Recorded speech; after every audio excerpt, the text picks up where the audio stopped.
Hi, my name is Keith, and I'm known as the Florida Stone Man, and today I'm going to be talking to you all about working with sun and moon energies. So yes, this is a requested topic video. This is actually a really cool topic. It's straight to the point, but there's a bunch of things you can do. Now, everyone knows about working with the moon. No one knows about working with the sun, so let's start off with the moon first. So, the moon.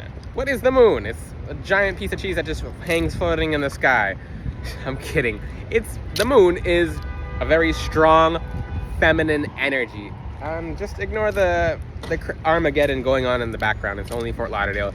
But the moon, the moon just holds powers of feminine energy. The moon holds powers of intuition. It literally, if you want to tap into your psychic abilities, you can focus on the energies of the moon, especially during a lunar eclipse or a solar eclipse. You can match the yin with the yang. The moon is literally the feminine, so it's the yin. It is the aspect that has to relate to the divine feminine. Now, I know certain men don't want to work with the moon, and those men actually suffer. Men who don't like working with their feminine aspects and literally fully suppress that are the ones that hurt the most. I'll tell you that right now. I see that from experience. Men who neglect the yin will have a strong yang energy that's fully unbalanced, and it affects little things. And this is a disclaimer, this is a spiritual video, so I'm talking about spiritual health, but the yang, too much yang can affect the sleep as well. It can affect just different other things. But how do you work with the moon? Everyone knows moon water. Oh cool, moon water. But people don't even know what moon water is. So yeah, you leave the moon is the light of the moon is the reflection from the sun. So it does hold a portion of the sun's energy, but to a point where it's filtered out in a very specific ray. Now, when you leave a jug, I would not make moon water with plastic jugs. I'll tell you that right now. I'll teach you how to make moon water right now, even though it's sunny outside and it's about to get cloudy, or it's actually going to get sunnier. I don't know. Fort Lauderdale, Florida. I mean, Florida's Florida, so it'll look like there's clouds coming in 1 second, and the next second is just full sunshine. So, I mean, it's completely random. God makes the weather. So, with the moon, I would leave and you can get glass jugs off Amazon for a very, very low price, like legitimate glass jugs from Amazon. And then you can write your intention on the side of the moon water. So what you'll do is you'll place the jug under the full moon, you'll fill it up with water, and preferably purified water. Make sure you please purify the water, unless you don't want to drink it. Don't just use tap water, because yeah, you can look up that online. But with moon water, take purified water and put it in a jug, and then you don't have to write anything on it. If you would like, you can write you can write whatever you want. I suggest one word. You can use numbers if you want to vibrate on a certain frequency. For example, if you feel like being you want to see some new beginnings, because the moon is associated with new beginnings. There's different aspects of the moon that you can work with as well, which I'll talk about in a second. But with moon water, you place it under the moon overnight or over the course of 3 days.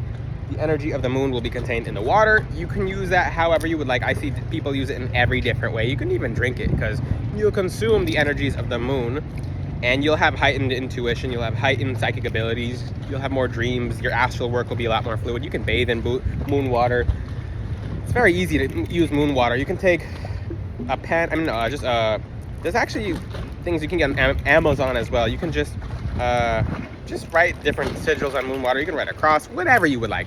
Your name, just whatever you would like, because there's limitless possibilities. It's just intention at this point with moon water, because the energy of the moon has to do heavily with intention. So yeah, you can do that with moon water. That's how you properly make moon water. Now, what about the new moon? Or what about the different moon phases?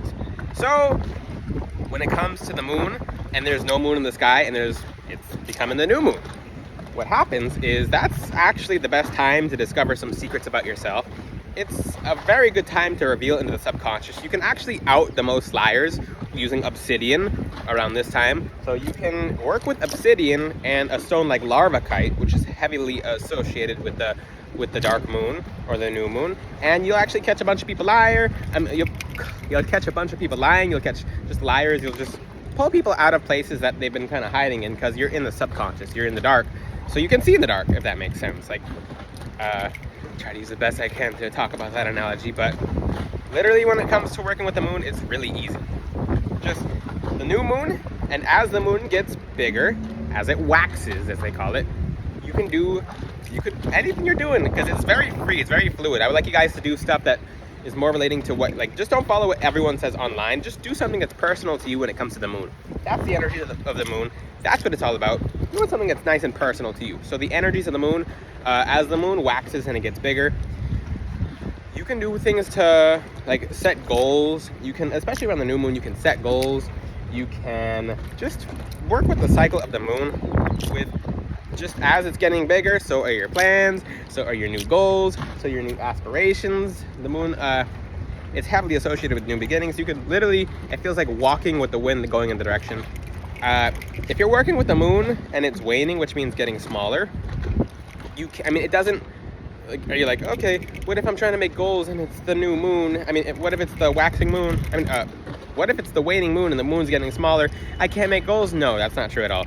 Your intention was to actively work with something that was getting bigger, versus your intention was to not work with the moon when it's waning. So when it's waning, you can do things to push things away from you. You can just work with crystals to push and cut enemies out of your life, such as obsidian and black tourmaline. Obsidio. Okay. Obsidian is a confronter. It's not, I don't teach it as a protection crystal. It's a protection from yourself and your inner enemy. It literally pulls shadows out. So I would go with black tourmaline first for protection, but use obsidian and black tourmaline around the waning moons, when the moon is getting smaller, and you can cut out enemies, cut out people who are not good in your life, cut out things that are not serving you. And then as the moon gets bigger again, then you can work with things that are serving you and set new goals. Pretty easy, it's pretty straightforward. Now let me talk about working with the sun. Yeah, if you see me looking over here, I'm checking over my shoulder, because in Fort Lauderdale, Florida, you really do have to check over your shoulder, and I'm not about to let anyone sneak up on me, especially on camera. So yeah, there's no features on this video. There's angels, but there's no humans trying to sneak up in the background. So, and if you watch some of my other videos, some people try to do that. Some people are like video. No, that's not gonna work. I had a guy on the phone trying to sneak up behind the video, and it's like and I'm like, I just took up the tripod and started walking away. But now, since the sun is coming out, this is actually a better time to talk about the sun. Look at that. So with the sun, no one's heard of sun water. No one's even heard of sun water. The sun contains a very strong masculine energy, if you couldn't figure that out. It's the other side of, it's the yang. It's literally full-fledged yang energies. It's full-fledged masculine. You will hear me telling you guys, and you want to ask me questions about what about charging the crystals in the moon versus charging them with the sun. If you're doing some heavy work, use the sun. The moon is very subtle for cleansing and charging crystals. It's very subtle, and that's just the nature of the moon. It is feminine. It is very soft, and when you cleanse and charge crystals under the full moon, you can expect to use them, such as amethyst, rose quartz, just moonstone. You can use selenite as well, even though selenite doesn't really need cleansing and charging. But to work with that energy, it'll hold the energy of the moon, and then you'll be able to tap into more subconscious, higher self aspects about yourself. Now with the sun is all about the yang. The yang, it has to do with just masculine energies. If you're being heavily hexed, cursed, anyone's doing some strong black magic on you, leave your black tourmaline in the sun, and in about an hour or two, it'll do what a selenite does in 8 hours. So it's heavy duty. If someone's trying to go to war on you spiritually, leave your obsidian and tourmaline and all your black crystals in the sun, and they'll hold just a force and fire of the sun that when someone tries to mess with you, especially Mexican fire agate, you leave that in the sun, and then you use it for sending negative energy back to people. They won't be around. That's that. Like Mexican fire agate, once you use it to defend yourself, they're not there anymore. They're gone. They're gone. Their own energy crossed them out.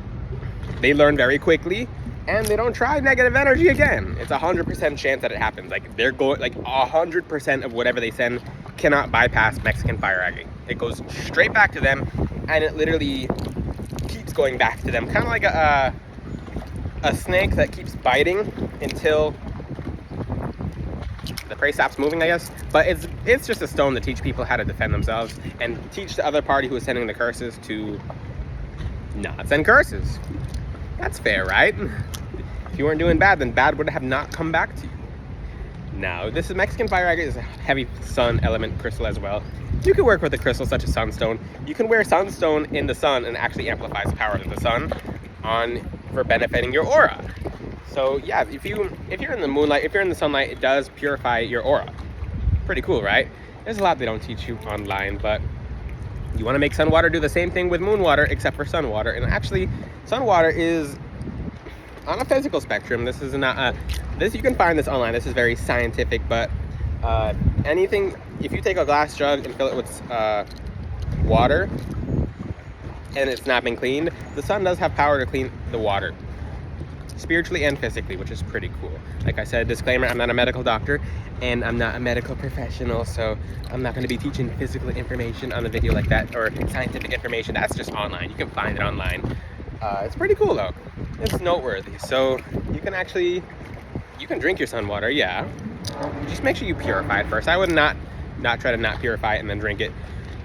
If you want some energy water, put your water in the sun. It's going to taste completely different, especially when you shake it up and then you put it like in the fridge and then you can consume it. It's just water, okay? Now, if you want to have holy water, you can leave rainwater in the moonlight or sunlight and then sprinkle 3 drops of sea salt in the water, and now you have holy water. Or you can also use ocean water that you pay for spiritually, which you leave 3 pennies and then you don't look back at the ocean or a river. One thing you can do as well is with sun water, you can use it to cleanse your house. It's just, moon water and sun water is very, very intention based. How do you work with the sun? When the sun comes up over the day, over you in the day, just pretend it's the moon. So if it's the waxing moon, meaning the sun's getting bigger and bigger, so is the sun's power. Like whatever you're doing ritual wise, whatever you're doing crystal wise, if you're doing more if you have like pyrite in the sun, you have tigrite in the sun, and you're doing some kind of energy work to attract abundance to you, then you can do it during the daytime. If you want, when it's a waning moon, when it's a waxing moon and the sun's coming up, you can do some extra ritual work working with those 2 energies, because if you're not 100% sure on your own energy, the elements of the planets and the sun and the moon have your back. So it's literally like kind of like just when the wind blows this way, it's also, I did say it was Armageddon because we're getting closer to end time. So just random helicopters and military planes flying over, whatever. I don't know what that was, but it's getting to a point in South Florida where you're just seeing planes and just random crazy stuff all the time. There's police everywhere. I don't know. I already said what I thought it was. So now with the sun, because the sun's coming back out, you can leave, like I said, leave your crystals in the sun to cleanse and charge them. Of course, look at the crystal information online. So if it's rose quartz, don't leave it in the sun. If it's green aventurine, don't leave it in the sun. If it's amethyst, don't leave it in the sun. If it's citrine, I wouldn't leave it in the sun. I go against my own advice in that aspect because I do love sun energy. So I'll leave my rose quartz in the sun and they'll become a little less pink. I'm okay with that because I like the masculine energies on the rose quartz. It feels good for me. That's just what I do. I'm okay if my amethyst decolors a little. I'm okay if my smoky quartz decolors a little. I don't do it for you guys. I don't recommend that you guys do it. Look up the mineral contents and to see if the sun's going to harm the effectiveness of the color of the crystal that you're using. It's really easy to work with the moon and sun. Like I said, with the sun, as it goes down, then you can jump in the ocean, and then you can use the energy of the sun as it goes down to rip off any kind of crossed conditions that have been put on you, any kind of negative energy sent to you, evil eye. And then as the sun goes down and you're in the ocean, you could dunk your head 7 times in the water, and then as the sun goes down, you stay in the water until the sun goes down, then you get out of the water, you shake off. Well, you're not a dog, so you dry off. You can have the option of not drying yourself off. Some people like to do that. It's cool too. Sea salt is literally holy water, and the sea salt in the ocean water is holy water, and the sea salt in it will bless you. It literally enhances your aura and opportunities coming towards you. But you didn't know that about sea salt. That's pretty cool, right? Now, it's very, very, very straightforward, easy information teaching about the moon and sun. A lot of people don't know this, and the information online is just very fluffy. It's kind of like, oh, the moon and the sun, equilibrium, consciousness, effort, and opportunity. It's like, did AI write this website? Like, is AI writing spiritual information now? I mean, some of the information I've been seeing online, I'm like, okay, I have to make a video on this, especially because it was requested. I'm like, looking at some of the information online, I'm like, what AI like, they have a spiritual AI bot writing information on the sun and moon now, but they're incredibly easy to work with. It's very intention based. Just follow your intention. Whatever, you'll be led to do a certain something. Maybe you might add rosemary to your sun water. I don't know. What you do, your angels will tell you to do certain things in your subconscious mind. They can never make you do stuff. They like to suggest and teach you stuff, but you'll have a way to use moon and sun water and to work with the moon and sun that I have not been able to teach, because it's your own spirit guides and angelic guides presenting information to you. So if you have any questions, ask them in the comment section. This is a very straightforward video, a very informational video, but until then, I'll see you guys next time. Ciao!